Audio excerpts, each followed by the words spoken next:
ഒട്ടും തന്നെ എണ്ണയില്ലാതെ നമുക്ക് ചീമച്ചക്ക തീയൽ എങ്ങനെ ഉണ്ടാക്കാമെന്ന് നോക്കാം. നിങ്ങളുടെ നാട്ടിൽ ഇതിനെ ചീമച്ചക്ക എന്നാണോ പറയുന്നത്? അല്ലെങ്കിൽ ആ പറയുന്ന പേര് ഇതിൻ്റെ അടിയിലൊന്ന് കമൻറ്റ് ചെയ്യണം. ഇനി നമുക്ക് തീയൽ എങ്ങനെ ഉണ്ടാക്കാമെന്ന് നോക്കാം.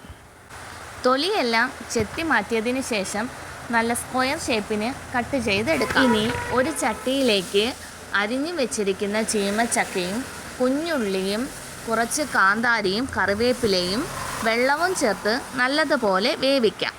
ഇത് നല്ലതുപോലെ വെന്തു വരുന്ന നേരത്ത് ഇതിലേക്ക് വറുത്തരച്ച അരപ്പ് ചേർത്ത് കൊടുത്ത് നല്ലതുപോലെ ഇളക്കാം. ഇനി നമുക്ക് ഇത് നല്ലതുപോലെ തിളച്ച് വരുമ്പോഴത്തേന് നല്ലതുപോലെ ഇളക്കി തീ ഒരു മീഡിയം ഫ്ലെയിമിലിട്ട് 10 മിനിറ്റ് അടച്ചു വെച്ച് നമുക്ക് ഇതിലേക്ക് ഒരു നെല്ലിക്ക വലുപ്പത്തിലുള്ള പുളിയെടുത്ത് പിഴിഞ്ഞ് ഈ കറിയിലേക്ക് ഒഴിച്ച് ഒരു തക്കാളിപ്പഴവും ചേർത്ത് ഇളക്കി നല്ലതുപോലെ ഇളക്കണം.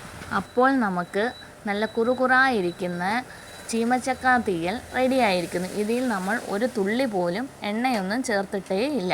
നിങ്ങൾക്കെല്ലാവർക്കും ഈ വീഡിയോ ഇഷ്ടമായെങ്കിൽ ഒന്ന് ലൈക്ക് ചെയ്യണം, കമൻറ്റ് ചെയ്യണം, ഈ ചാനൽ ഒന്ന് സബ്സ്ക്രൈബ് ചെയ്യണം. അങ്ങനെ okay, bye bye, see U.